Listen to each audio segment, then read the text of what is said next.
Hi అండి. ఈరోజు Sunday special నేను పప్పుచారుకి ఉల్లి కారం ఎగ్ చాలా బాగుంటుంది. చాలా సింపుల్. ఇందులో ఫస్ట్ ఆయిల్ పోసుకున్న తర్వాత పచ్చిమిర్చి, ఆవాలు, జీలకర్ర, కరివేపాకు వేసుకోవాలి.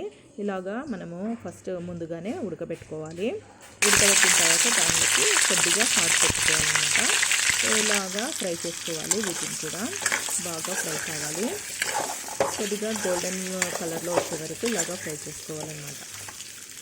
చాలా టేస్టీగా, చాలా సింపుల్గా ఎవరైనా చేసుకోవడానికి ఈజీగా ఉంటుందన్నమాట ఈ రెసిపీ.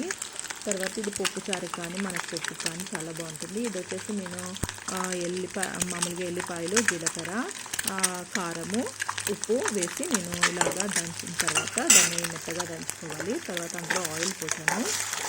ఆ మిశ్రమాన్ని ఇందులో వేసేసి ఇలాగా ఫ్రై చేసుకోవాలి.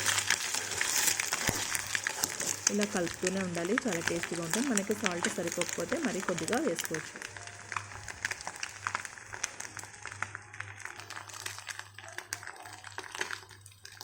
ఇప్పుడు ఉల్లి కారము ఎగ్ రెడీ అయ్యింది.